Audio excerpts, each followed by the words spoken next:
The ultimate question that is trying to be answered is, were the methods appropriate to the conclusion? Were the methods appropriate to reach the conclusion? So if they don't use the right methods, then I don't care what their conclusion is. Their conclusion could be that I'm the greatest person in the world. That would be correct, but if their methods are not correct, then I can't even enjoy their conclusion, which is that I'm the greatest person in the world. I'm just joking, spontaneously. But if their methods don't support the conclusion, then it doesn't matter what the conclusion is. You can't like it, even if you want to like it. So if I read an article that supports, drinking ginger ale after my workout. Let's assume for a moment that I love to work out and then drink ginger ale. It's not true, but I just made it up.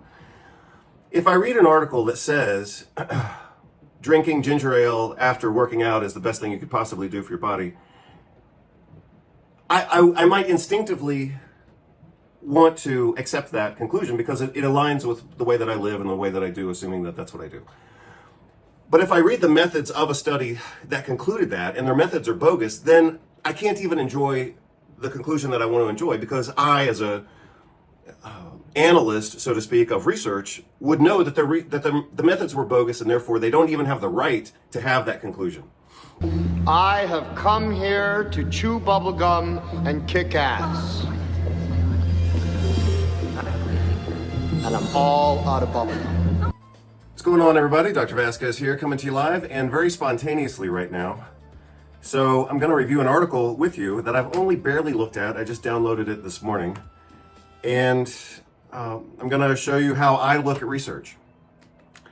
And you can care about that or not care about it. But I do have 3 doctorate degrees, and I have published a lot of research. And I have read tens of thousands of articles over the past 30 years. So some of you might consider that. Maybe I have an opinion worth listening to, but that's up to you. So I am going to show you how I look at an article like this. And I hope you're all doing well, and I hope you're all happy, because after I read this article to you, you might not be so happy. Or you may be happy. Some people like the truth, some people don't.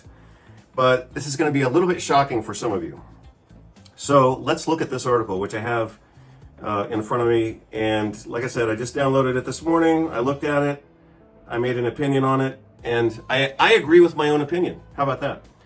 Of course I do. But I'm going to show you why I agree with my own opinion. So this article apparently was published just this month, so it's brand new. I'm sorry, accepted on August 2nd of 2026. So this is brand new. This is published by the American Association of Clinical Endocrinology. American Association of Clinical Endocrinology. So these are mostly medical doctors and maybe some PAs and NPs and some others, but mostly medical audience specialized in endocrinology. So, some of these people they might be family medicine, but a lot of them, and family medicine is very difficult. I'm not saying family medicine is just some casual thing that people stumble into. I mean, family medicine's hard. You got to know everything family medicine includes emergency medicine, urgent care, pediatrics, gynecology, obstetrics, elder care. I mean, family medicine is a very difficult board certification to acquire. So, some of these people are probably family medicine, but a lot of them are probably internal medicine with a specialization in endocrinology. So anyway, let's look at this. Actually, maybe here's what I'll do. Maybe I'll time myself on one of my watches here. Maybe I'll time myself, and I'll show you how, if you're looking at, tens of thousands of articles in a given year, then you have to get good at it. You have to get fast at it, And so a couple of ways to do that, or a couple of aspects of doing that, is number one, when you look at a lot of research, when a person looks at a lot of research like me, I just became a research fiend when I was about 22 years old. I just started reading everything I could get, literally. And so one of the things that a person notices as they read tens of thousands of articles is that articles typically have a certain flow or cadence to them. And the importance of that is that when you see an article deviate from that flow or cadence, you know, maybe it's a really good article, maybe it's better than most articles, but a lot of times the deviation from that normal cadence is a signal that this is going to be bullshit. So that's one thing that I think about when I look at research. Another thing that I want to say, and I have said this before, but the most important two tools that you have to have in order to critically read research is you just have to be a good reader. I mean, you just have to read what they say. But as you're reading it, you have to filter it and test it, and you have to be asking yourself, does this even make sense? So logical thought tends to be linear and sequential. So one idea flows seamlessly into the other. So you have an idea here, it goes to the next idea, it goes to the next idea. That's what's famously referred to as linear thinking, and some people don't like it or they get bored with it or whatever, but that is how logic works. You connect one thing to another, and yeah, you can take some tangents, but if you do take a tangent, it has to come back to the main idea. So it should be linear and it should flow together. More than anything, it should flow. The defining principle of a logical error or a mistake in logic is called a non sequitur, which means it doesn't follow. It doesn't, A has to go to B to C to D. If you go from A to G to Z and then back to B, then that's a problem. And so, you know, again, like I said at the beginning, part of what I look for, what you should look for when you look at research is you should look for a natural flow of events. Things should make sense in the natural progression and cadence of what they're talking about. When you see them, for example, introduce a topic, and then they go from a nice introduction to just an assumption or a leap of faith over here that doesn't make sense, especially if it doesn't have good citations to it, then you know they're deviating from their own course. So typically the introductions are usually pretty smooth. They'll say, you know, diabetes is a common problem and we need to study the complications. Okay, that obviously makes sense. But then they're going to introduce, as they did in this article, they introduce something, a radically different way to interpret lab tests, for example, or a radically deviant way to do something in clinical care that already has an established norm, you know? So if you know from your own background study that the norm should be this, and then you read an article like this one, and they're deviating from that norm, you know that they're deviating for a reason, especially if they don't explain it. Now, they could deviate from the norm, and they could say, we are doing X, Y, and Z for the following reasons that are now well established. And we appreciate that this goes contrary to popular practice, but this should be the standard of care. You know, they can say that they're deviating, and then they can justify it. If they deviate without justifying it, then you have to be aware of that. And as I started to say a minute ago, to read research, you have to have at least two tools. You have to be able to read and think at the same time, critical thinking, critical analysis, but you also have to have some background information. And the other thing that I wanted to say, and then I'll get into this, the other thing that I wanted to say that I noticed in medical school, for example, and as I've mentioned before, I did a pre-doctoral research fellowship with the NIH, the National Institutes of Health in the United States. I did a pre-doctoral research fellowship with the NIH because I knew that I wanted to do research and things like that. So I applied for the program. I got into the program in my last year of medical school. Oh, and of course we had classes on how to evaluate research because the whole purpose of the program was to conduct research. And I'm telling you now, because I've seen this play out several times now. First of all, the people who teach those classes usually aren't very good critical thinkers. And so they are obviously simply going to parrot or echo the standard way that the medical world looks at research because they're trying to get you to do the same thing that's always been done. That's called the standard of care. Standard of care in medicine has nothing to do with quality. It has to do with doing what everybody else always does. And so that same mentality permeates courses in how to look at research because those courses are taught by medical school faculty who went to medical school. And so by definition, those people are indoctrinated into the system. So they don't even know it, but they are parroting back a system that may or may not even make sense. But I'm telling you, they wouldn't have their jobs if they were independent thinkers because like me, they would either get kicked out of the system or they would kick themselves out of the system. So one of the things that they teach in research design classes and research evaluation classes is you're supposed to look at a research article like this very superficially. You're supposed to look at it, was it randomized, was it double-blind, was it placebo-controlled if it's an interventional study? The ultimate question that is trying to be answered is, were the methods appropriate to the conclusion? Were the methods appropriate to reach the conclusion? So if they don't use the right methods, then I don't care what their conclusion is. Their conclusion could be that I'm the greatest person in the world. That would be correct, but if their methods are not correct, then I can't even enjoy their conclusion, which is that I'm the greatest person in the world. I'm just joking, spontaneously. But if their methods don't support the conclusion, then it doesn't matter what the conclusion is. You can't like it, even if you want to like it. So if I read an article that supports, drinking ginger ale after my workout. Let's assume for a moment that I love to work out and then drink ginger ale. It's not true, but I just made it up.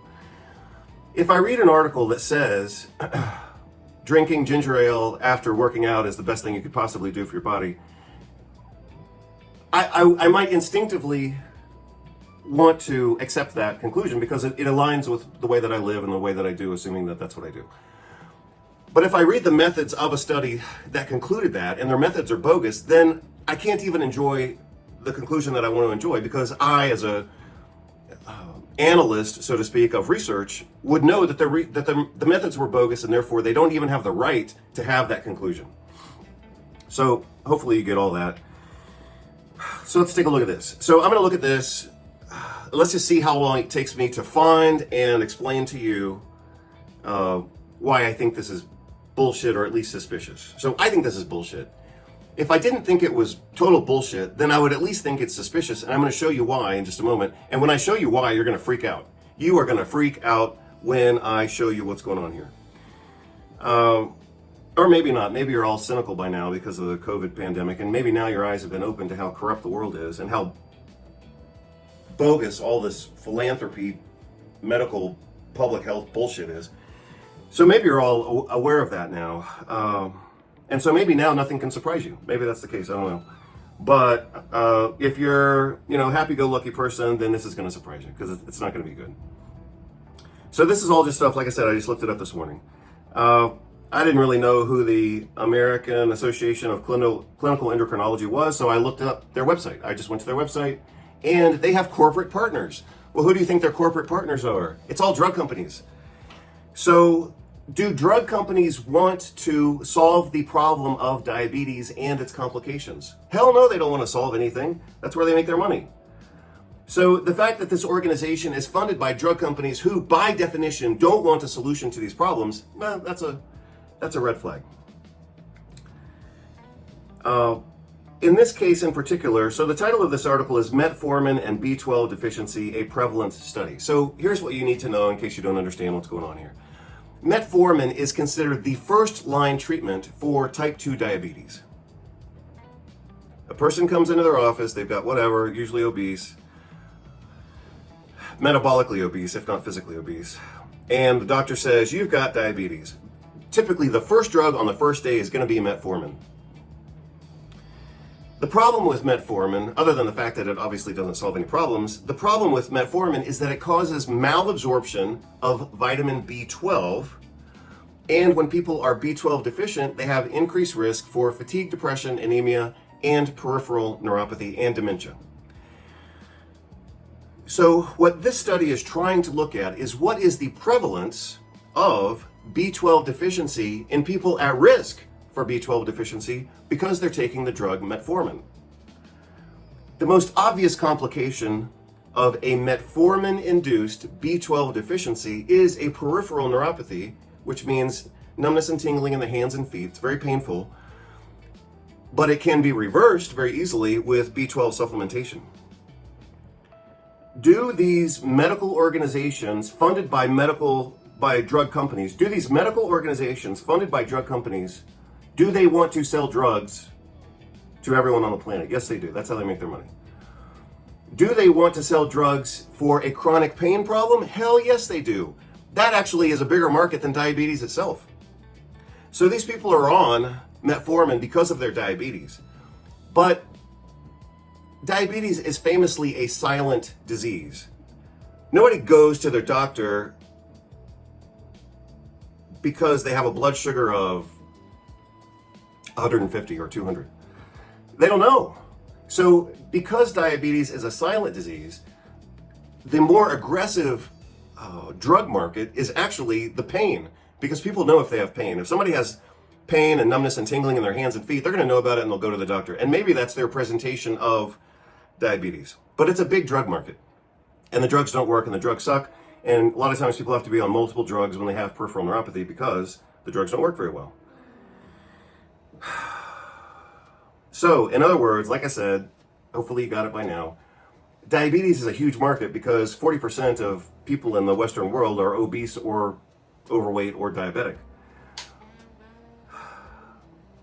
Within the population of people with diabetes, a lot of them are going to develop peripheral neuropathy. A lot of that peripheral neuropathy is due to B12 deficiency, not the diabetes. So if this were a problem, that metformin were causing a lot of B12 deficiency and therefore the neuropathy, then the easiest solution would obviously be B12 supplementation. But the drug companies don't want you to do that because they want to sell their drugs that don't work.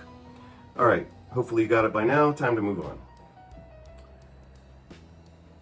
So let's look at this. Oh, yeah. Let's see. Okay, so I'm just going to go through this sequentially. I'm not doing the critical analysis part yet, so that's why I haven't started my timer. But I'm going to show you something that's going to upset some of you.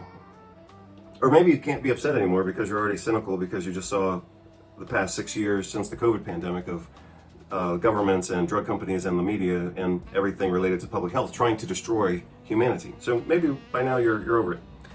But here's what I want to tell you. These organizations that are funded by this master organization, it's the same people who orchestrated your pandemic. These people are aligned with the Bill and Melinda Gates Foundation.